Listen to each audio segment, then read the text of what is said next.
Welcome back, everybody. It's the Decline and Fall Show coming to you this week on the date of another historic defeat for the NATO forces in Ukraine. This week, we will be covering what is the core talent set of the Western media establishment. That is the delivery of copious amounts of copium into the open veins of their readers.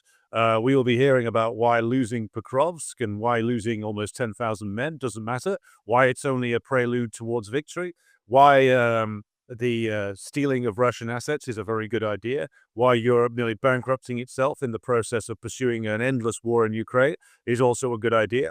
He helps keep the roses pruned in Joseph Borrell's garden, after all. And joining us now from a still external garden, away from Joseph Borrell's, should we say, carefully tended garden of white supremacy, still in the independent and soon-to-be future Yugoslavia. Kit Klauenberg, all the way from free Serbia. How are you today? I'm very well. Particularly given the EU commission the an EU enlargement commissioner, which I mean is the start of an unfunny joke. As a job title, Marta Koz says the bloc is discussing stricter safeguards against new entrants to prevent another Hungary. So I think that might well apply to the former components of the of Yugoslavia, all of whom will be extremely happy that they're not going to be joining the EU anytime soon. So there is a cause for celebration. But yes, as you mentioned, we had just had yet another shocking, but also completely irrelevant and meaningless development in the in the proxy war. In the spirit of these things, we have seen Pokrovsk, a site of intense fighting between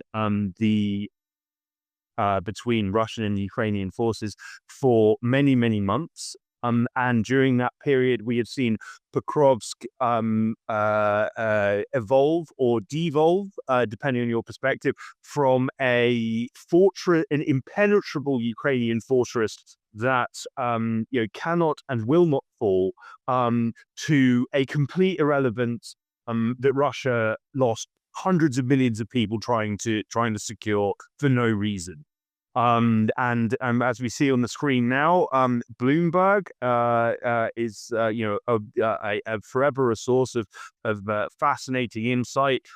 States this Ukrainian town's fall doesn't have to be a significant defeat. And I think what they mean by this is if we all join hands and close our eyes and for 10 minutes and tell each other Pokrov's fall is irrelevant, it will become irrelevant.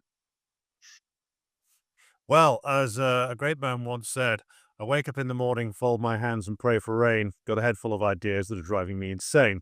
Um, this is, of course, relevant to the. This is written by a fellow by the name of Mark Champion. Champion of what? I'm not completely sure, but champion of cope, perhaps, because this is the same pattern that has gone on over and over again, where every time the Russians make a significant gain on the battlefield, when Bakhmut fell, it went from being the titanic struggle of our time to an irrelevant town in the middle of nowhere, inside, well, about the length of time it took for the Russians to raise their flag over the town. When Avdiivka fell last year, that was a titanic battle which was going to decide the whole of the war. And surely the Ukrainians would go from winning here to marching on Moscow to planting the Ukrainian flag in Vladivostok, only to have it to be described as an irrelevance 24 hours later. Same deal happens every single time. They've never been honest about any Ukrainian defeat thus far, and why would it be different now? So the same process occurs again and again, but it's worth just pausing to say that Pokrovsk is a significant place because not only was it another key transport interchange and railway hub, but it was a significantly fortified town and had been for a decade. Pokrovsk and areas immediately north of that were the areas where the Donbass rebellion of the, should we say, anti-fascist forces of the Donbass militias were chased out of there again, thanks to the active in assistance of the NATO side, nearly a decade ago. And the Ukrainian side, again, with full assistance from the US, the British, the Germans, and the French, have been turning it into a fortress for almost a decade. And so the Russians approached this in a slow but relentless fashion and managed to grind down the Ukrainian forces on either side of Pokrovsk until they managed to encircle it. And now, if you believe the Russian reports, there's anything up to 10,500 Ukrainians who are either dead or in the process of either of surrendering. There are now reports of mass surrenders from Pokrovsk, and they could lose anything to up to 10,000 men in total, which we need to remind ourselves that the purpose of the Russian tactics in the war is to remove the capacity for Ukraine to be used as a tool by NATO, which means killing large numbers of Ukrainians who get sent to the front, which they have done in titanic fashion. So the Russians advance, Pokrovsk falls, and with that, it opens the way up further to the Russians re-entering areas around Kharkov, going to the other significant towns that are left in the Donetsk region, which is Slavyansk and Kramatorsk, which, of course, were made famous by the intervention of a certain Mr. Igor Strelkov over a decade ago. And now the Russians are poised to actually take back these places, or I should say, take them for the first time. So this is a disaster for the NATO side. But of course, never expect that to be dealt with honestly in the Western press. Never expect it to be dealt with honestly by Zelensky either, who was giving some truly unhinged live cabinet meetings recently with his senior officials and military commanders, proclaiming that not only would it not fall, but the Ukrainians had already prevented its fall and had and were going to turn the whole situation around. Now, this brings up a certain episode which occurred a few days ago, which I swear had the fingerprints of the Brits all over it, which is the special forces landing in Pokrovsk, which Zelensky was claiming was all about relieving the siege of the town. There were quite how anywhere between 15 to 30 men in 2 helicopters were going to relieve the siege of the town is a question I think best left between Zelensky and his drug dealer. But this ended up with large numbers of Ukrainians dying. The Russians blew them to bits. And again, begs the question, as in Mariupol and other places, how many NATO officers, Kit, do you think were on the ground here? And is it them, do you think, that the Ukrainians or these special forces guys, whoever they were trying to get out? Yeah, well, I mean, that remains an open question. And there has been, since the very start of the proxy war, there have been claims and counterclaims that particular Russian strikes have decimated the senior officials drawn from Kiev's Western puppet masters. I think in this instance, the fact that Ukraine, it's Anglo-American masters, decided to launch this operation. It does speak to the fact that there's probably some people of some significance on the ground there. Because in most other cases where, and there have been many of them since February 2022, that Ukrainian forces have been encircled by the Russians, they've just been left and abandoned. And we saw this in Mariupol when all of the Azov fighters were in the Azovstal steelworks, and there was no help coming. They were desperately holding out, and then finally, the Kiev regime decided to spin this as this isn't a surrender. It is an end of active military operations in Mariupol. Like buses of Azov fighters, bruised and battered, being bussed to Russian prisons. It's not a surrender. It's not a defeat. It's an end of military operations. This absolutely strikes me as like the kind of insanity that the British would come up with in the spirit of daring do. as we've discussed on many episodes of Decline and Fall, and as ever, I urge our viewers and listeners to check out our past repertoire, because I think it's still relevant, still stands up to date. That we have spoken about how Britain's proxy war strategy is heavily informed by Hollywood kind of boy's own Dan Dare fantastical comic book conceptions of history and what famous battles or even wars were actually like. Now, again, in the spirit of self-promotion, I recently wrote for my website about leaks that were drawn up by a team of St. Andrews academics who are advising the US National Security Council on proxy war strategy.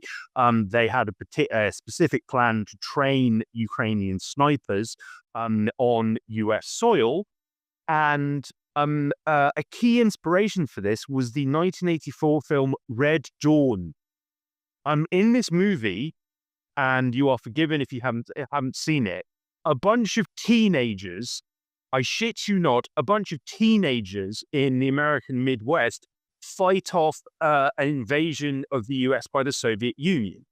Now, that's the kind of thing that you might, enjoy with some pick and mix at a cinema. It's not quite clearly the basis for a serious military strategy. Not so for the academics who are advising America on how to fight this proxy war. No, you should absolutely base what you're going to do on this ludicrous movie. Which, funnily enough, we've mentioned before, the independent researcher Tom Secker, who looks into Pentagon CIA influence over Hollywood. The Pentagon was considering giving Red Dawn assistance in making its producers assistance in making the movie, but they decided it was too ridiculous even for them to support. It was the basis of a planned strategy which doesn't seem to have gone ahead, at least not in how it was, in the form it was originally conceived. So it would be entirely unsurprising if this kind of desperate bid to drag potentially high-ranking NATO officials out of Pokrovsk as they are completely encircled.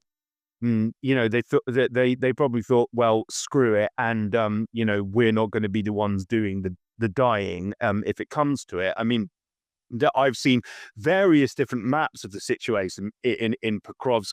Even the most pro-Ukrainian map producers, it looks pretty bad.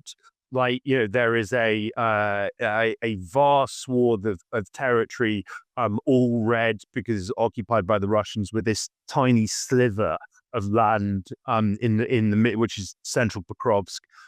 Yes, home to potentially thousands of Ukrainian soldiers who face certain death or surrender. Those are their options. And this feeds into something that I think this map's being generous in terms of the situation. But I have speculated on this publicly before. I might be completely wrong. It is pure theory from my perspective, but I do wonder whether the Ukrainian the Ukrainian regime's refusal to remove its units from certain death or suicide missions or inevitable capture is a deliberate means of thinning out their manpower, which is already at critically low levels. Because when you consider in tandem the fact that while all of these poor, very brave, must be said, Ukrainians are desperately trying to cling on to positions in completely unwinnable quagmires under relentless Russian drone, artillery, and smart bomb fire. the Ukrainian government is now allowing Ukrainian males aged 18 to 21 to leave the country, and they are in their hundreds of thousands. Now, is the wider strategy here, and again, this might be giving Zelensky et al. Too much credit, is the wider strategy to thin out Ukraine's manpower resources to such an extent that it's basically just pregnant women and some cows? So Zelensky is in a position to say, well, we can't fight on anymore and we have to negotiate. Because as we've discussed on this show before, Zelensky is in a terrible situation whereby neo-Nazis and fascists within the Ukrainian power structure, who are extremely influential, they don't represent the wider population. The overwhelming majority of the Ukrainians want this madness over now, irrespective of the terms. The people like Andrei Beletsky, who was the founder of Azov Battalion and has made numerous white supremacist anti-Semitic statements over the course of his spell in the public sphere, he and others have said, if Zelensky negotiates, he's a dead man. Okay, so is there potentially thinking here within Kiev that, well, if we ruin ourselves to such an extent that we literally can't fight on and we have no choice, can we preserve ourselves? If we have no choice but to make concessions, is this a way of staying alive? It's just a theory. I might be very wrong. Well, I wouldn't want. Well, I wouldn't really want access to the inner mind of Zelensky at the moment. It would probably be a very crowded place.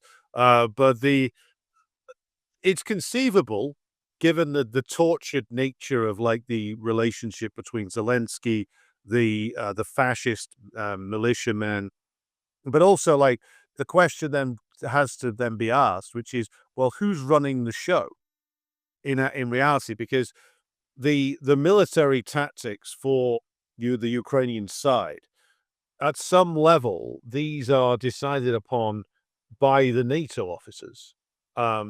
Certainly, like when it comes to things like the Zaporozhye offensive of summer of 2023, that was almost all designed by NATO officers. The way in which the offensive you chronicled in Krinky was designed by the British to be, I don't know, the recreation of D-Day or something. Again, all designed by external actors. So quite where the responsibilities and the command of the NATO officers ends and the Ukrainians begins is a question I don't know the answer to. So in my view, there might be an element of that. I think the bigger element, though, is the fact that the tactics agreed upon by the West, particularly like Britain, France, Germany, who are the major countries outside of the USA who are behind this, is to just cost the Russians as much time, energy, men, and resources as possible, even if that involves tens of thousands of Ukrainians being killed, wounded, and captured every single time. As long as it keeps the war going for longer, that's all they care about. Now, ultimately, that is a completely self-defeating strategy, because in the end, when the collapse does come, after hundreds of thousands of more Ukrainians have died, it'll be all the more spectacular. But perhaps part of the motivation of the British and others is that they will leave the Russians to rule over a depopulated ruin, and they'll have extracted the younger Ukrainian population to the West, from whom, I imagine, MI6, CIA, and others are already recruiting younger exiled Ukrainians into new fascist organizations that are going to be based in the US, Canada, and Britain, to be unleashed on Russian-controlled former Ukraine as soon as these people are ready to go, much as they did with the OUN UPA guys after World War II. I mean, that would be my thinking on what the motivation of the imperialism. Yeah, absolutely. And it's, I mean, it must be, it must never be forgotten that in 2019, I believe it was Rand produced that report on, overextending Russia, which outlined all of these mechanisms to overextend Russia, most of which came to pass subsequently. Russia's primary focus, overwhelming focus, internationally, is the Ukrainian conflict. And since the proxy war started, we have seen Armenia, as you and I have discussed, as we had our dear friend Alison on to talk about that. A historic Russian ally has fallen to Western influence now. It's basically just like run by a Western puppet who doesn't represent the population's perspectives at all, but is willing to bend over backwards for Brussels and London and Washington. We've had the fall of Syria as well, which Russia invested some blood and treasure over many years in defending Assad's government. So it's like, if the goal is to keep Russia tied up and overextended, to use Rand's phraseology, then to an extent, this is happening, but at the same time, it is coming at an absolutely insurmountable and unsustainable cost for Europe itself. If we view not only the direct fighting between Russian and Ukrainian forces, but the economic war, via sanctions, the production battle between Russia and Europe, or Russia and the West. If we view all of these conflicts as interlinked, which they are, and as all battles of attrition, Russia is winning them all. It's winning them at a cost, but that means that Russia will expect more when they inevitably win. Sorry, go ahead.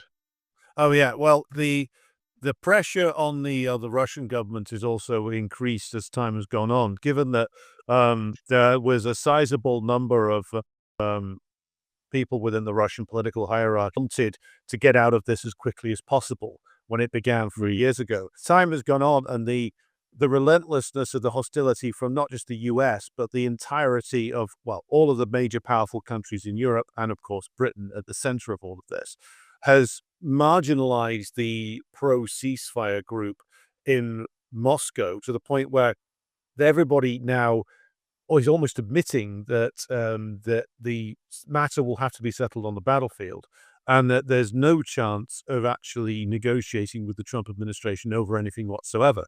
And it is worth just remembering that a lot of people, when Trump came in, were saying, "Oh, he's going to change this, that, or the other." Truth is that the policy really hasn't changed that much since the days of the Biden administration. As Kit was just saying, what's happened is a very real limitation on the power of the US, certainly the British, with their non-existent industrial base. French and the Germans, they have hit the real limits of their power, which is that they could not possibly compete against the Russians in terms of the industrial side of things. They are getting outproduced to an epic degree, to the point where even fairly establishment commentators are having to admit that now. But before we move on, Kit, we do have a Hollywood story emanating from the battlefields of Ukraine. I would identify this as the tragicomic element to this particular section of the program. So we have here the former Mrs. Brad Pitt. That's Angelina Jolie, for those of you who are unaware, in which case you are certainly doing better than I am.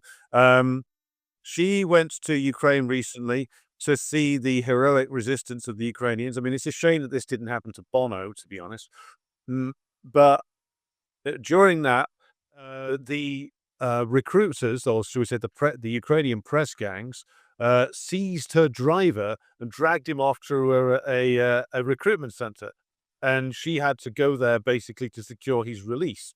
So even being like a fixer or a driver for some Hollywood star doesn't actually stop you getting grabbed by the press gangs, which must the things are getting truly desperate over there, or is that's a bit of a PR disaster, to say the other point about this is that the grisly reality of the press gangs, and again, I'm citing a source that's like reliable information to me from citing people in Ukraine, with regards to ECC, the press gang organization in Ukraine. We've probably mentioned this before, but it's worth saying that this military recruiting organization was started as a private company in Ukraine in 2007. So back almost 20 years to its roots before the Maidan itself. It's one of the legacies of Yushchenko, the man who came out of the so-called Orange Revolution as the president of Ukraine. This war has been being prepared since the Orange Revolution of 2004, in reality. And Angelina Jolie's drivest MacGyver to be swept up in by the again was set up by the British and the Americans in 2007 for the specific purpose of carrying out like press ganging operations for war. So there you go. Hollywood stars no longer a guarantee of safety. Kit, do you have anything to throw into this one? Yeah, absolutely. Well, I mean, I think that the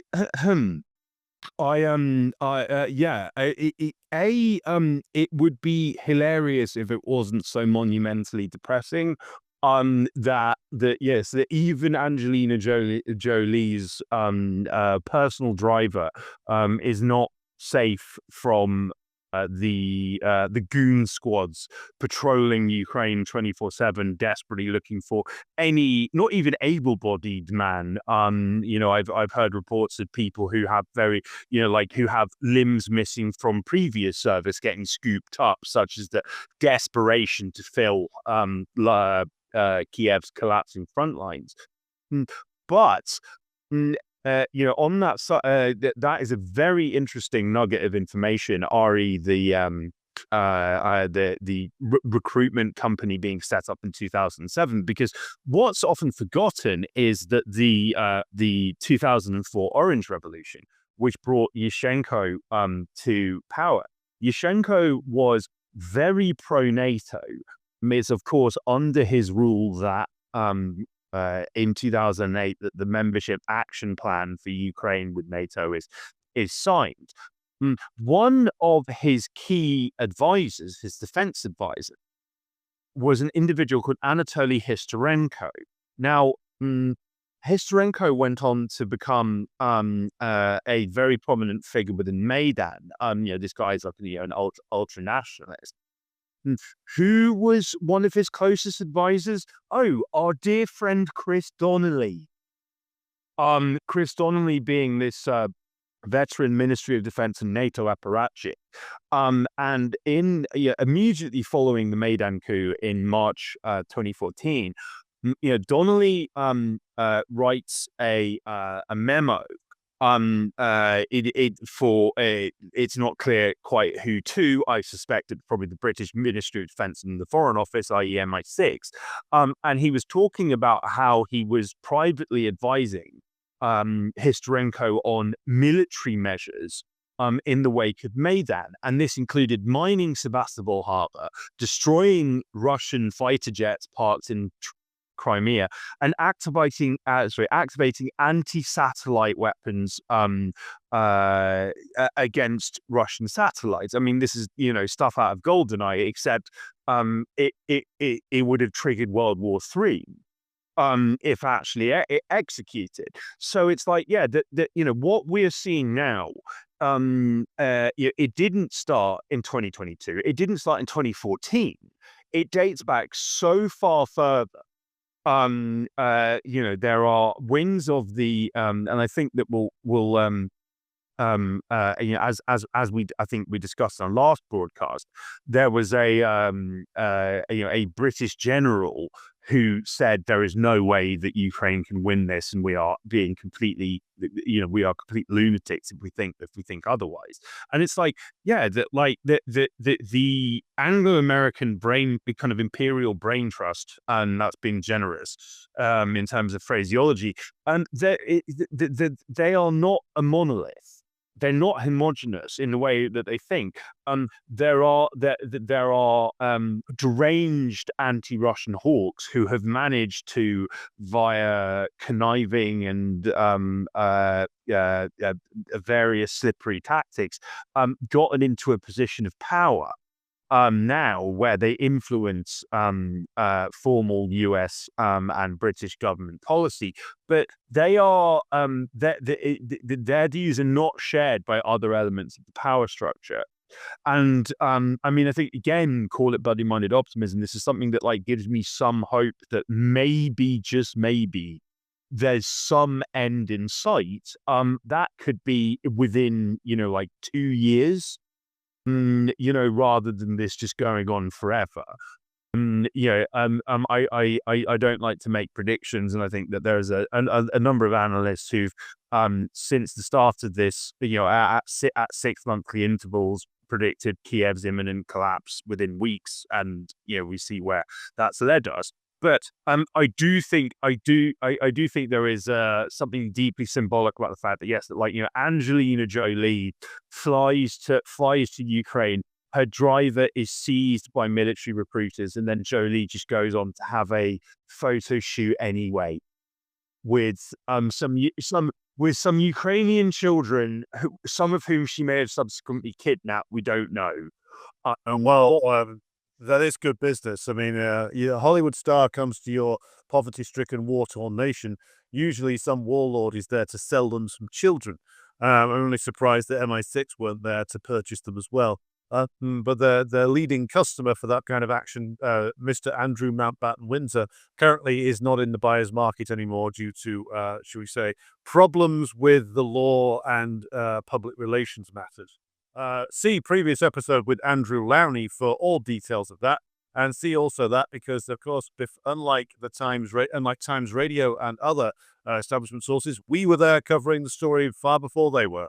It is, of course, a mark of how desperate the royal family in Perfidious Albion is, that they are obliged to sever one diseased limb, only to have, of course, others revealed, and that is something that we revisit also, which is current king of Perfidious Albion and the fact that so many of his mentors were sex offenders. More on that in the future. But just to wrap up this segment, it's worth bearing in mind, dear viewers and listeners, just as Kit says, how far back the planning of this goes, and also that there is nothing is a monolith in this story. The likes of Chris Donnelly, who is I would say, an apparatchik of the British permanent state, in that he's been in a position of power and influence with the Ministry of Defense, Foreign Office, MI6, etc., for over 30 years. And such men have the opportunity to make events happen. And when you make events happen, you can then force the rest of the power structure to respond to you. And if you can play things in the right way, then your agenda can win out. Now, the Orange Revolution, and I remember it quite well, 2004, was greeted in roughly the same manner as the event 10 years later at the Maidan. So it's clear that the likes of Donnelly and others saw in Yushchenko an opportunity to do all the stuff that they actually did after 2014. Yushchenko wasn't quite the man to carry it off. They didn't have quite the level of violence necessary. They weren't able to provoke a civil war in that period of time, but they did establish the Bandera cult, and they did establish the expansion of the fascist forces. So 2004, I would argue, was meant to produce what ultimately 2014 produced.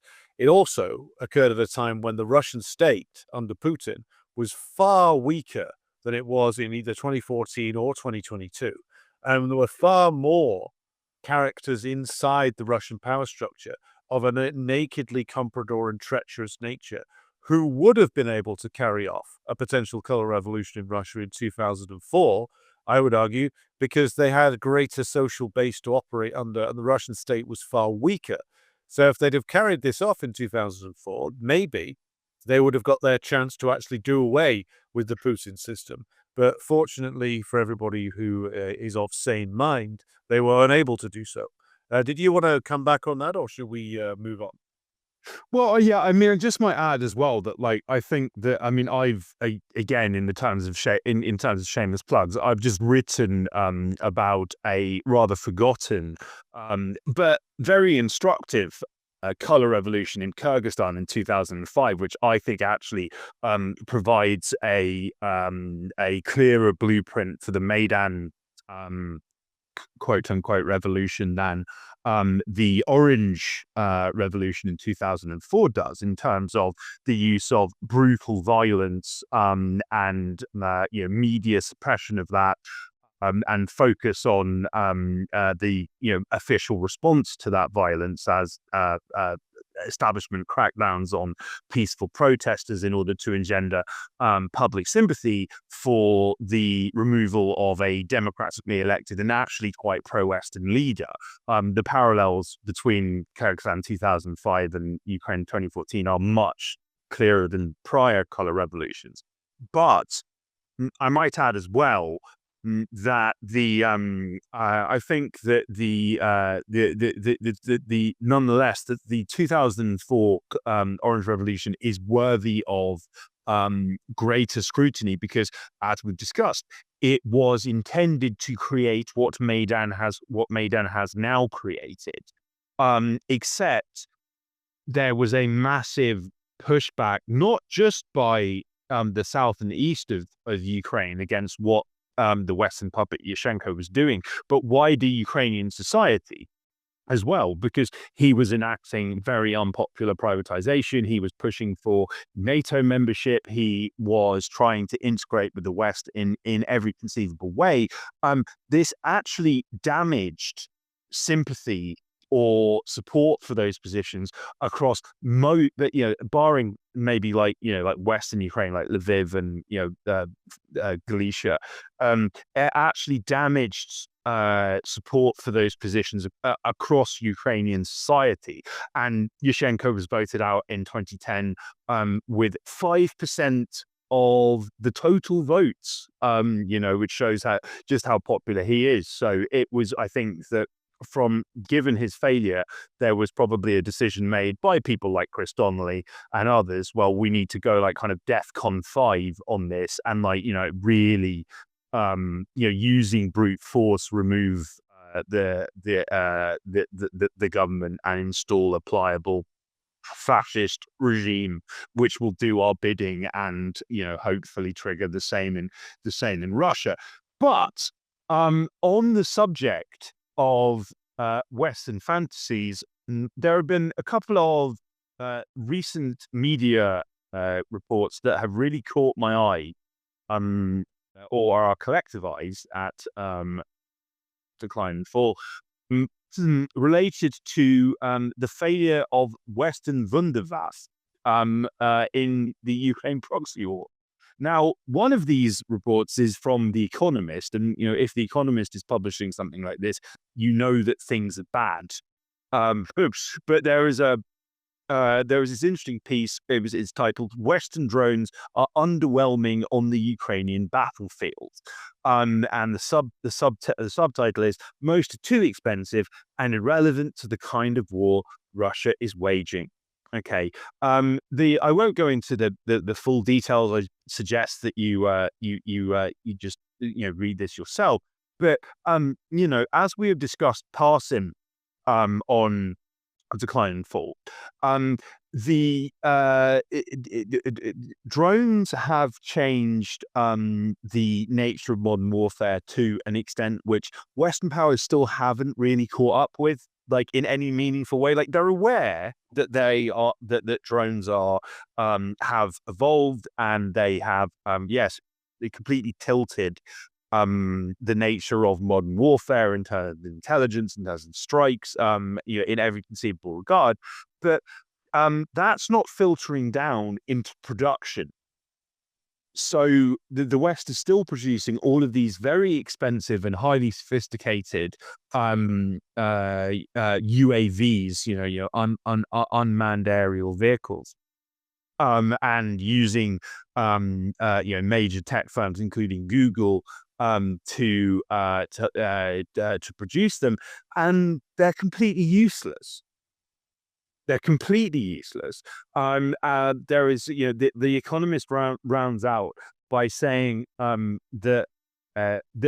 suggesting that the reason that Ukraine isn't getting good drones from the West is because Western companies might be holding back the best kit from the Ukrainian battlefield, for reasons unclear. But they are sending, quote unquote, cutting edge weapons into a environment where drones costing $20 packed with explosives can be used for all manner of purposes. I saw some footage circulating on social media the other day of a Russian drone which parked at a known drop-off point for Ukrainian soldiers, waited until nightfall when Ukrainian soldiers are dropped off kilometers from the front line, and then struck. Mm. Well, this is the story of the entire war to a certain extent, because, as we've discussed before, the British, the Americans, the French, Germans, etc., send complicated, expensive, and, shall we say, overly elaborate equipment to the Ukrainian battlefield, only to have it not work, fail after a few times, or the Russians develop an instant countermeasure to it. And the Russian way of production, despite the fact that they do have a great deal of technological sophistication, is based on like the old Soviet model, which is to build something which can be mass produced, which is incredibly durable, and which can be adapted quickly. This, of course, was again this is the Soviet design principle behind like the T-34 tank, all the way back in the Great Patriotic War, which is that if you read like pro-Nazi historians of the Great Patriotic War, they'll go on and on about how, oh my God, it's not fair. The Leopard tank had better armor and was like a better individual tank. It's just that these Russians cheated by mass producing something that, when deployed in huge numbers to the battlefield, had the temerity to win. Which is essentially the same complaint as this Economist article, which is that we've spent all this cash on this tremendously sophisticated, like US Switchblade drone system. The Russians deploy something made out of recycled plastic bottles, copper wiring, and pack it with explosives, and it makes us look like we've wasted all our money, which you have, by the way, because this is how this is like late stage imperialism military production, which is again complicated, expensive, and requires endless updates, much like a Microsoft software package, which of course leads us to the activities of a certain Sir Keir Starmer. By the way, Sir Keir, when you are booted out from office, which is going to be quite soon, judging by the polls, you are welcome on the show to come and explain various decisions that you've made. You could even bring Paul Mason with you if you don't want to come on 2-on-1. We will be happy to talk it out with you. We will be getting in touch with your press office very soon. But that was me. I mean, I think that would be on a par with Prince Andrew's Newsnight interview. I think that would be excellent. And just go on, sorry. Well, no, I was just going to say as well that just like on that point as well, that what you closes off, how you close off the section about how this sense of how it's really unfair that Russia is beating us with low cost technology. It's like somehow ungentlemanly. That Economist article refers to Russia adopting a quote unquote spam strategy, massing drones to overworld defenses. They use the word spam 3 times. So it's like, yeah, that they're still, we've gotten to the point where it's like, it's like children playing football, rationalizing the fact they're losing by saying, oh, well, that was a crap goal. It's like, oh yeah, like Russia's using spam technology. It's not fair. It's not fair. Yeah, but they're still winning, aren't they? Yeah, well, like the American generals complained about Vietnam, how could we lose that war? We won every battle, you know? Uh, but there you go. This is the way they always bitch and moan and complain to justify their own incompetence and foolishness. But talking of incompetence and foolishness, Keir Starmer is deciding that he's going to try and get rid of overly expensive crap onto the Ukrainians. So Dharma could send armies troubled. That's the word troubled is doing a lot of heavy lifting in that sentence. Ajax vehicles to Ukraine. That this is a light tank, it would seem, that has been assembled at a hefty price. There's a fleet of them that has cost at least 6.3 billion pounds. Is 8 years behind schedule, and now they have all of 50 vehicles that can be ready to be deployed. Bear in mind, in a standard encounter on the Ukrainian battlefield, up to a dozen armored fighting vehicles can be destroyed inside about 30 minutes. And that's by either side. Like the Russians in their Pokrovsk advance have had to have quite a number of, they take the risk of like having their armored personnel carriers basically be destroyed to do the job, which is to deliver the infantry to the combat zone, knowing that they're going to have loads of armored vehicles knocked out. So if you can lose a dozen inside half an hour, then what the hell are a bunch of 50 light tanks going to do? How much difference are they going to make given the Russian, again, the Economist admits, Russian drone dominance, Russian missile dominance, Russian air control? 50 light tanks really isn't going to make that much of a difference. And to believe that they would, you would have to probably be a particularly drunk telegraph writer. So, but the Ajax has, of course, Ajax is the one that lost the duel with Achilles, then went mad and disgraced himself, and ultimately killed himself, I believe. So it's so funny that you would name something after such a mythical person. But there are a number of flaws in this vehicle, which the Telegraph helpfully outlines for any Russian intelligence men who are reading their paper, which I'm sure they all do. So I'm going to read these out for the purposes of those the edification of the audience on the audio version of this program. So, one, heavy armor.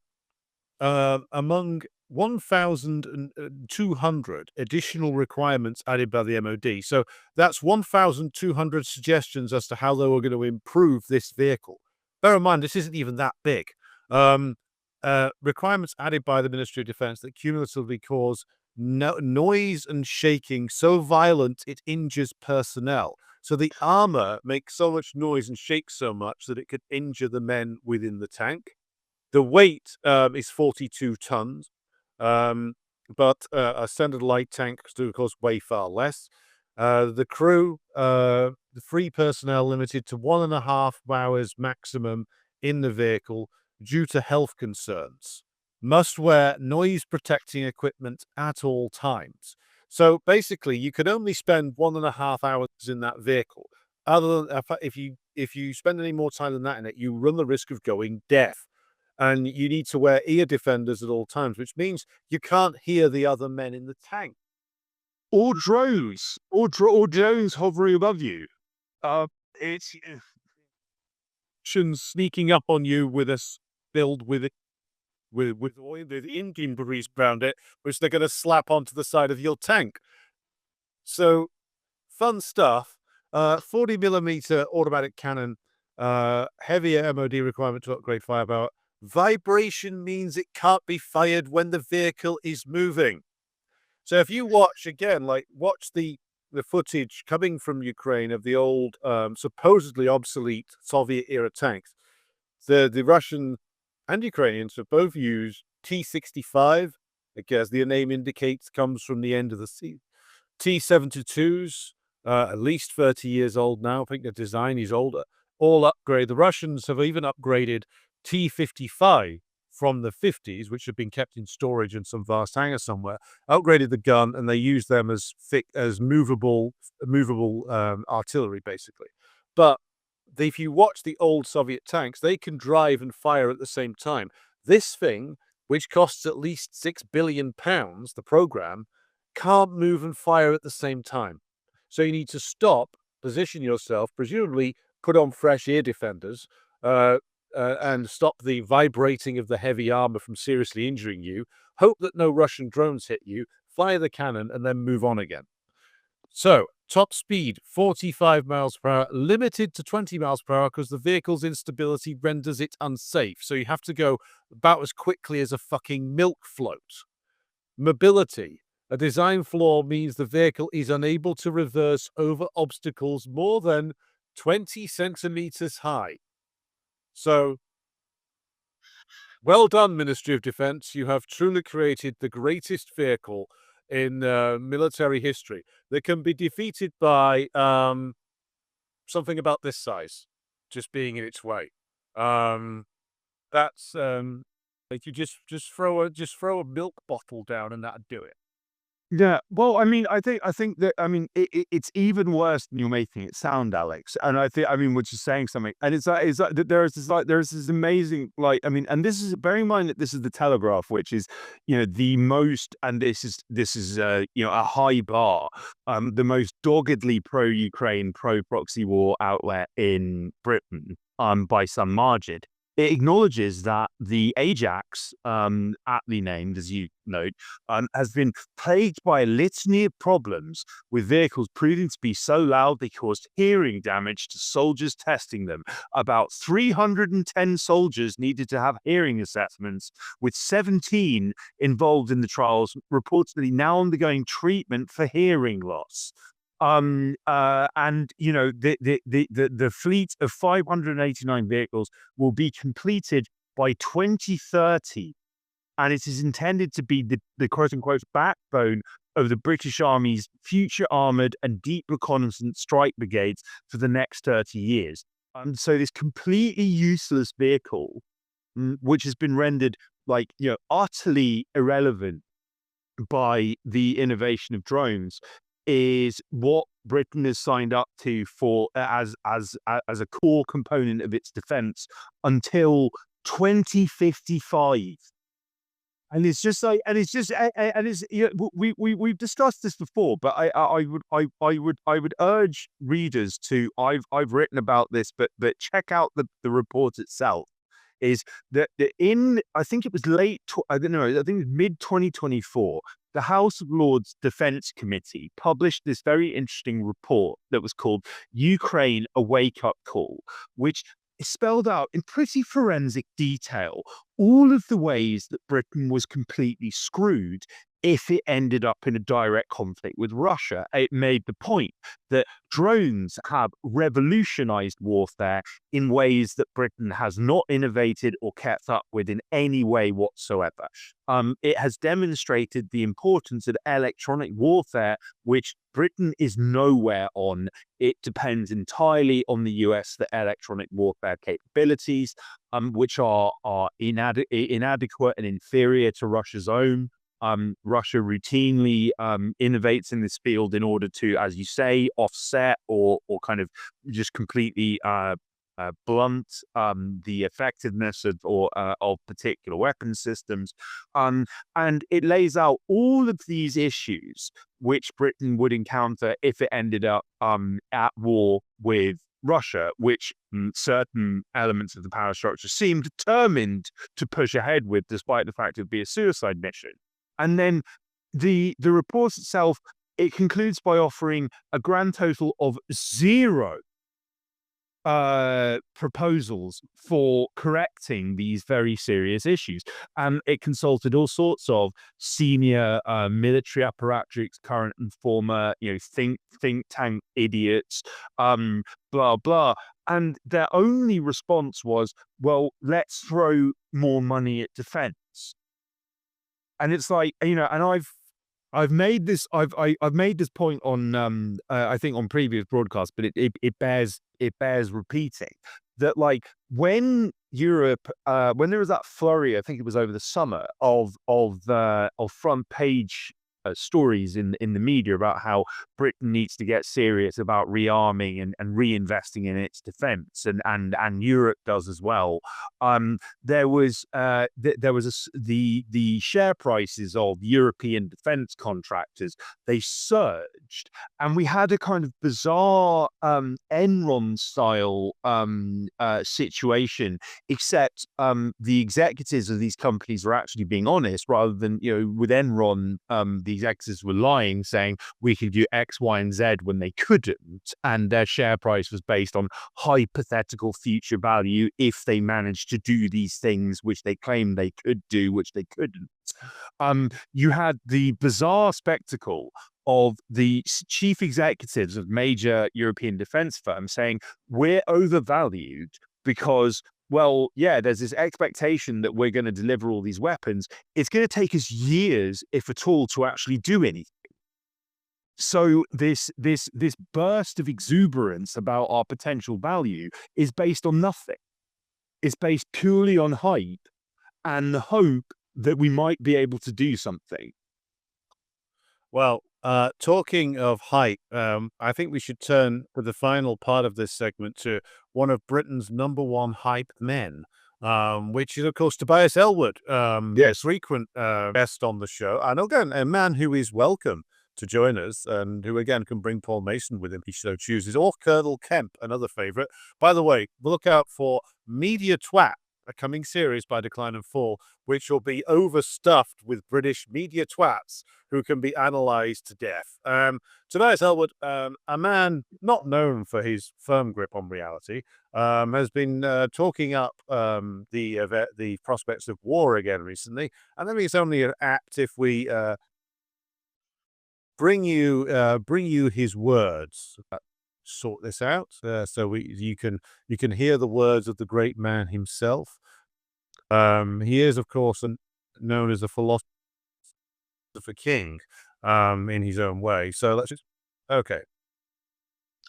We are now at war in Europe. We need to move to a war footing. We are involved in that. We've mobilized our procurement processes. We need to face Russia directly and reckon that rather than leaving Ukraine to do all the work.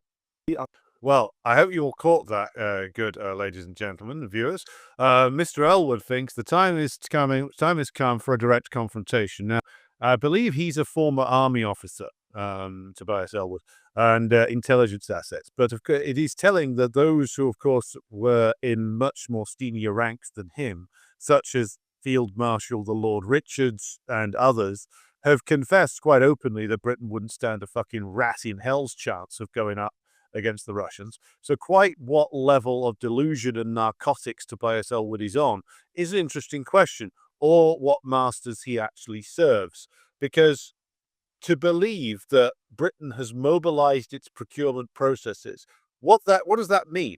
That actually just means committed more money into a never-ending bottomless pit that will go to boost BAE Systems' share prices, and that's about it.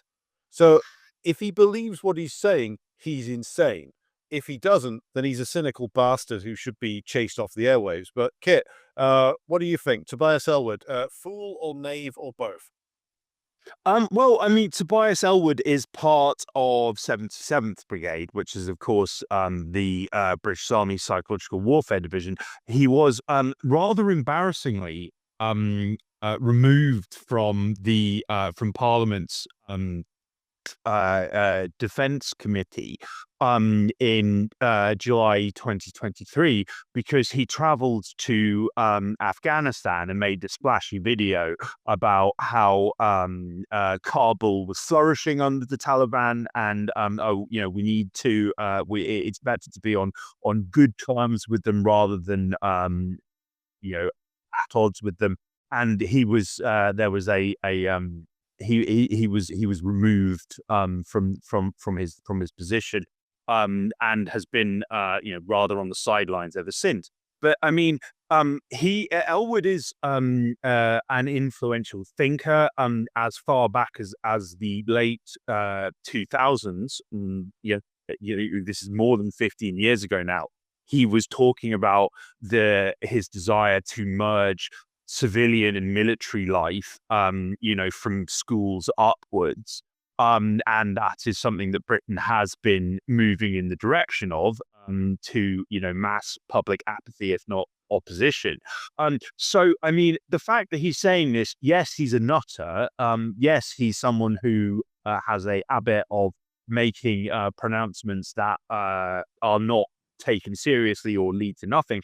But again, he reflects a particular strand of thinking within the British elite, which is yes, he is, which is that we are at war with Russia, and that we need to prepare for that accordingly. Except, what's going to happen?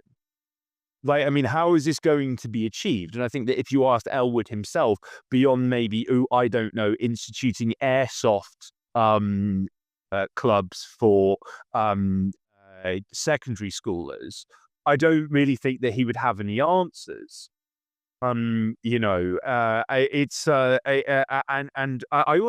also think as well that it should never be forgotten that when people like Tobias Elwood make these comments very publicly about how we're at war with Russia, and we need to start acting like it, it's not just British audiences who catch these words; it's the Russians themselves.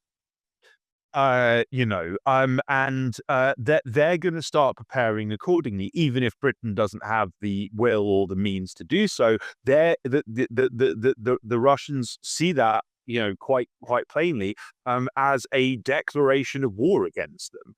And we're already well into the realm of Russia, openly stating that they're getting increasingly frustrated with how flagrant and how what's the word? How oh God, sorry, forgive me. How reckless the conduct and statements of Western leaders are in respect of proxy war and their relations with Russia. We have seen numerous attempts by the Russians to try and instigate constructive dialogue with the EU and the US. They're not listening. All of the issues that brought us to where we are now, many of which happened during Trump's term when he was getting bounced into belligerent anti-Russian positions by the Russiagate bullshit, which was cooked up in London. Now we see Trump talking about resuming US nuclear testing.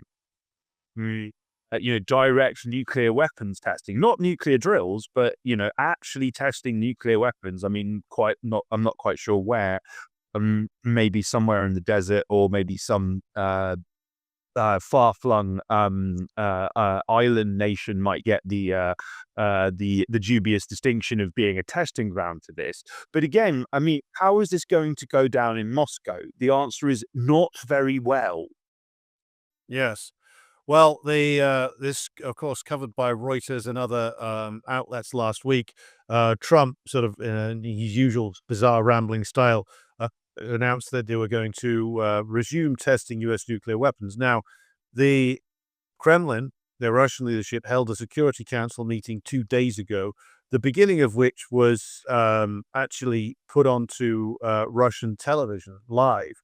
So you can see there on the Kremlin website the members of the Security Council, which include Gerasimov, the chief of the general staff, Belousov, the defense minister, Volodin, the head of the Speaker of the Russian Parliament, Mishustin, the Russian prime minister, of course, Putin himself, and the various different heads of the intelligence agencies. Russian Security Council, by the way, is the highest decision-making body in the Russian Federation. Now, they structured a discussion which was clearly made for both public consumption inside Russia itself and consumption by the US, because Putin is asked a question by Volodin, which is clearly, of course, a planted question, it's all planned, about the US resumption of nuclear testing, which, by the way, is still subject to nuclear test ban treaty, the various different arms control treaties that were negotiated by the Soviet Union and the Americans from the mid-60s onwards, including bans on nuclear testing. If they're going to go back on that, then Putin basically said, well, then we'll go back on it as well. And that we can do nuclear testing just as much, if not more, than the Americans can. It's worth noting at this stage, why was that under the later Nixon administration and the Carter administration, the US started agreeing to arms control. It's because they had lost their superior position with regards to nuclear weapons production. In the 50s and the early 60s, when it came to certainly missile systems, the US was ahead of the Soviet Union for a good decade.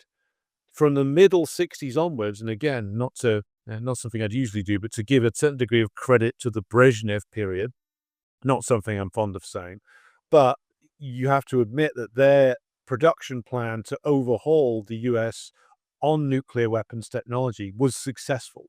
They did overhaul the US in terms of number and the destructive power of the Soviet nuclear weapons arsenal. That, combined with the defeat in Vietnam, made the Americans have to start negotiating with the Soviet about size of nuclear weapons arsenals, about testing, about development of new destructive technologies. This was something that they were forced into. Now, since the fall of the Soviet Union, and since the counter-revolution was destroyed the Soviet Union, the Americans have felt like they don't need to do anything with regard to the Russians, because the way they looked at it, Russia was only 2 steps away from collapse. So why the hell bother negotiating with them? So George W. Bush, Obama, Trump, Biden, and now Trump again have all basically let most of the arms control treaties that used to exist go to the wall. So this is the latest stage of that. So many in the US, the liberals in particular, will start screaming about how this is awful and it's Trump again, like being reckless. Though they might not even go that far, given that their loathing for Russia is such that they would probably side with Trump in this regard. But it's not just Trump. Like, this is a 30-plus year period where they have actively decided that they don't need to negotiate with the Russian Federation. And now Putin is saying, along with the rest of the Russian leadership, okay, if you do this, then we'll do it as well. And judging from the Russian innovations, such as the Burevestnik, such as the Oreshnik missile, such as the Typhoon torpedo system, I believe, the nuclear torpedo system that could create giant tsunamis that could wash Britain away, for instance. The Russians are miles ahead in this game. The American nuclear missile delivery systems, like the old Minuteman system, hasn't been properly updated for decades. Obama, again, to go back to the point about the military-industrial complexes of the West being giant money pits that don't produce anything, Obama commissioned a modernization of the system, which cost billions and delivered extremely little in terms of new systems. The Russians have got, 3, 4, 5 more new systems for delivering nuclear payloads into American territory. The DPRK has developed its nuclear missile systems to the point where it can now easily hit the west coast of the United States. The Chinese have caught up with the Americans with regards to nuclear missile technology. So Trump can announce this thing, and it can lead to a certain escalation with the Russians. But whether the US is capable any longer of actually developing nuclear missile systems that can seriously overhaul the Russian and now Chinese technological advantages is another question entirely. But it's a mark of how desperate things are getting that the US is making this announcement. And the fact that they won't communicate what their intentions are to the Russians tells me that rather than having a dastardly mysterious plan, they don't actually have a plan. Trump's just announced it, and now they're wandering around thinking, well, what are we going to do about it? Yeah, I mean, very little to add, I must say. I mean, I think that it's like we've reached the point where like and I think that we're seeing this with the will they, won't they, kind of push me, pull you over a potential invasion of Venezuela. Is the US is in a position where it wants to show strength, but it doesn't know how, and its ability to do so is extremely curtailed, not least because their military is a shadow of what it was, 20 years ago, let alone, like during the 90s. And it's like I don't think we covered this on the show, but earlier this year there was a government accountability office report on U.S. military readiness, which found 8% of U.S. Kind of ground armored vehicles were battle ready. Okay, so it all they have now is kind of emblematic fireworks displays of a deeply destructive and dangerous nature. But again, this is not going to go down well with the Russians at all. It's already under excuse me, under Trump. We saw the tearing up of numerous arms control treaties from the Cold War, which Russia was extremely unhappy about. Stuff like START and these other long-standing and abided by agreement. And it's just going to convince the Russians that, well, we have even less reason to trust the Americans and the West. We have all the more reason to bolster our own forces and be in a state of perpetual readiness for war in the event that it erupts. So yeah, I mean, this is just complete madness. But I mean, what else can we expect of a dying empire? That that has lashing out at it's run out of completely defenseless countries to lash out against. I mean, it was Michael Ledeen, the now thankfully dead neoconservative, who said, every few years America has to throw a country against the wall to show that we mean business. They can't even do that anymore. So they're just they're reduced to what is effectively pageantry, except it's extremely dangerous and world-threatening pageantry. Yes.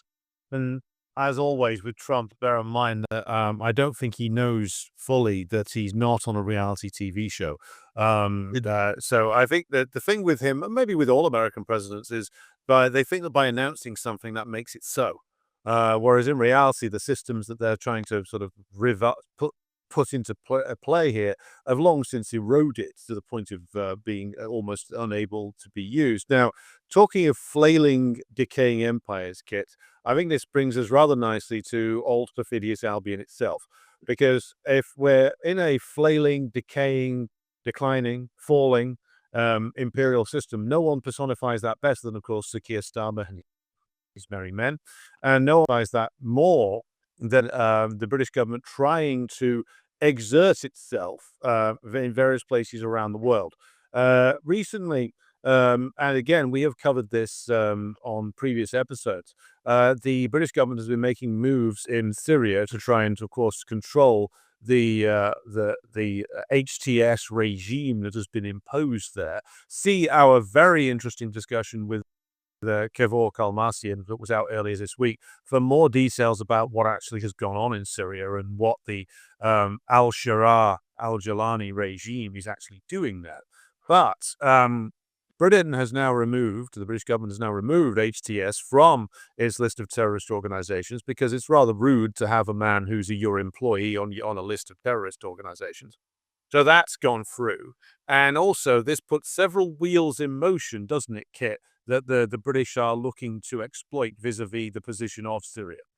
Yeah, absolutely. So it's like, I mean, I've written extensively about this and we've talked about it on the show that, HTS is effectively Britain's baby to a large extent. And, Richard Moore, the former head of MI6, in one of his closing kind of farewell speeches, he spoke about how the fall of the Assads was one of the highlights of his 5 years in the post as quote unquote the head of MI6. And he admitted that, we have a relationship with HTS dating back 1 or 2 years. Odd that he wouldn't know specifically. I think that it dates back a lot longer. But a discussion for another time, perhaps. But I mean, of course, this relationship would have been completely illegal, given that HTS was, until all of a few days ago, still a prescribed terrorist organization under British law. It was such when the British officials were meeting with Yolani for smiling photo ops, and very interestingly, and we know that Jonathan Powell, a key Blair advisor, an Iraq war architect, and now Keir Starmer's chief defense and foreign policy advisor, his firm Intermediate, which has a very close relationship with MI6, has an office in Syria's presidential palace. Now, I have repeatedly asked the question, I think that we've done so on the show, this to what extent does that give control rather than influence over what HTS does? Is HTS in action over Israel destroying its Syria's military capabilities and seizing Syrian territory being dictated to Yolani and his henchmen by MI6 / Intermediate / Jonathan Powell / Keir Starmer? Now, in on October the 21st this year, the UK called on UN member states who haven't recognized the independence of Kosovo, which was declared in 2008 unilaterally, very controversial. A significant number of countries do not recognize Kosovo as an independent country. According to Serbia's constitution, it remains a province of Serbia. But the UK called on those countries that haven't recognized Kosovo as a country to do so. And shock horror, within days, HTS recognized Kosovo as a quote unquote independent country. So again, there are few prizes for guessing why HTS did this, and who was ultimately pulling the strings behind this decision. This move has been hyped up as highly significant because Arab countries do not, on the whole, recognize Kosovo as independent, which given that Kosovo is putatively a majority Muslim statelet, for want of a better word. The fact that they haven't done this speaks volumes about the legitimacy with which it is viewed in Riyadh and other capitals in the region. But perhaps the hope in London is Syria recognizing Kosovo will open the floodgates for other compromised comprador elites in the region to do the same. That remains to be seen. But I think this fits into a wider story of Britain attempting to flex its muscles in the Balkans, trying to assert itself as the dominant power in the region, as the US seems to be shifting away from interest in the former Yugoslavia, and this is perhaps Britain's last ditch effort to try and keep the US involved in the region, saying, look, we're achieving all these things that you couldn't, for the nearly 30 years that Kosovo has been under heavy UN, NATO, and US occupation. Again, this is probably just complete fantasy, but we shall see, I suppose. Yes. And to revisit, dear listeners, when you can, our previous episodes on like how the British attempt to set up like neo colonies in other nations as well, such as Somaliland, etc., and how they run one essentially in Rwanda under the reliable puppet Paul Kagame, and or how this is the way in which they hope that the British Empire will enter the 21st century and remain durable, which is the sort of minimal bootprint, maximum control kind of territories, which, as you can see there, Albin Kurti, the leader of Kosovo, shaking hands with Jimmy Samuels, former best friend. This is clearly a game that is afoot, and Jonathan Powell, of course, being a central figure within it. Again, he and I think his wider family are very much part of the British permanent state, serving governments regardless of party composition. Well, you can always tell when somewhere's becoming a British, should we say, controlled territory when they start talking about it being a great place where they're going to dump asylum seekers. Usually, as Kagame indicated when he was being lined up to be the guy who's going to handle this for the Brits, usually to be used as borderline slave labor. Because why let all that potential labor go to waste when you could be hyper exploiting it in brutal conditions ruled over by a bunch of gangsters that run the Kosovo regime for you. So this is an old British plan, but it's also, as we have talked about before, and again, like do revisit our output that we've done recently on the wars that destroyed Yugoslavia. The British plainly, as a matter of projection, wants to try and make something happen within the Balkans, within the former Yugoslavia, as was intimated by former Foreign Secretary and leading idiot in the cabinet, so that's up against a very stiff collection of competitors, David Lammy, again saying in April of this year that Putin wants Western Balkans as his next playground. This is, of course, as I say, projection, because this is exactly what the British are doing, and plainly trying to stir something up there in the demented belief that this is going to somehow inconvenience the Russians, Kit. But what is the view from inside the once and future Yugoslavia about these machinations? Yeah, well, I mean, it's like I made this point in a in a piece I published, I think it was at the start of 2023, and we're nearly 3 years on, and it's still the same. Which the same dynamic applies, which is Britain has been stoking ever since the proxy war's eruption the specter of Russian meddling or Russian aggression in the Balkans, in order to justify deploying more of its quote unquote peacekeeping forces to the region. So Britain is invading the Balkans to prevent a Russian invasion. Which is quite an extraordinary inversion of reality, and yes, as you say, a masterclass in projection. And I might add that and I think that we discussed this with some of our recent interviewees on Bosnia.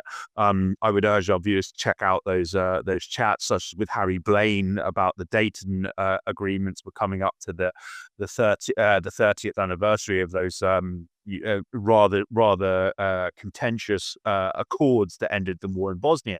That the general view, at least from my perspective, that that it's Russia stirring up trouble, is not one shared by any average person remotely connected with events on the ground in any part of the former Yugoslavia. I mean, in Bosnia, there was a Croat opposition leader called Slaven Raguj, who in April this year said that Bosnia, in particular Sarajevo, is crawling with British spies who are, stirring up trouble, deliberately aggravating ethnic and religious tensions amongst locals when they don't exist. And it is that tension which is exploited by Britain to justify its ongoing occupation of this territory, increasing its involvement with local security and intelligence forces and militaries. You know, and this Politico report that you have on screen, during Lamy's Balkan safari, when he was still foreign secretary and was reportedly effectively just a front man for the now fallen Peter Mandelson, Jeffrey Epstein's good pal, and Jonathan Powell, he signed defense agreements with Bosnia and Kosovo. Now, I mean, what that would entail, I'm not so sure. Perhaps Bosnia and Kosovo will be getting some of those much vaunted Ajax vehicles for the purposes of their defense. But it's like, I mean, as we've discussed before, I think that the British, in the words of Alicia Kearns, a long-time British intelligence operative turned parliamentarian, the Balkans is seen as Britain's quote-unquote backyard. Very offensive framing and phraseology. But the reason why they're so keen to stoke up trouble is because Britain's influence in the region is entirely contingent on the US not quote-unquote turning its back on the Balkans, which it kind of already has done, because it's a quagmire that is too complex for the US imperial brain trust to comprehend. Again, as we've discussed, one of the reasons that the US broke up Yugoslavia was because they were hoping it would break open the region to untrammeled economic rape and pillage. Actually, religious, ethnic, and all sorts of other issues make that rather difficult. It's not as easy as they were hoping it would be. So they kind of given up on that objective. But Britain hasn't, and it needs the US backing it in order to fulfill that objective. So the order of the day is cause problems, cause havoc, and hope that the US doesn't abandon them. Well, they could be in for a rude awakening at certain points very soon, given the overstretched nature of the US. And also the fact that, and again, we will get into this on future episodes, the US now can't decide where it wants to lash out at. Given that they were meant to secure an easy victory over Venezuela by exerting pressure until the point when Maduro ran away. That hasn't happened yet. I don't think it will happen. They were supposed to secure an easy victory over Iran via decapitation. That didn't happen. Now they're talking about going into Nigeria to save our precious Christians. Again, see previous episodes of Decline and Fall for the actual reality of the war on the Christian population. Who might be behind it? You will not be surprised at the answer. The very last of their priorities, I think, at the moment, will be whatever the British are cooking up inside the former Yugoslavia. But one thing I would conclude on is that do not be surprised if the British try to spark a war anywhere in the countries we've just mentioned, given that the British power is dependent upon leveraging fading US power. If the US is looking to reorganize itself and maybe isn't going to be backing up the British schemes anymore, do not be surprised at all if the likes of a certain Chris Donnelly and other men like him, and there are plenty of them in the British Ministry of Defence and associated entities, cook up some kind of provocation to start a war just in order to get the US to recommit to backing whatever scheme the British have got going at any particular time. The British imperialists are, if anything, even more savage and dangerous now they're on the downslope, which is why it should be a matter of priority for anybody to make sure that British imperialism is, shall we say, defanged, defused, and disposed of as soon as possible. And I think with that, Kit, we wrap up today's episode with a real call to arms. So I would like to say thank you to everybody who's tuned in. Be sure to share this content across all platforms if you find it particularly useful, and I'm sure you all do. And be sure to subscribe to our Substack page, the YouTube channel, and also check out the various different programs we've got in the back catalogue. More very interesting specials coming up. But from me in Glasgow, in an undisclosed location, I will say thank you for tuning in this week. Yes, and from an undisclosed location in the former and future Yugoslavia, God bless you all. Thanks so much for joining us. We'll see you again very soon. Take care. God bless you. Bye.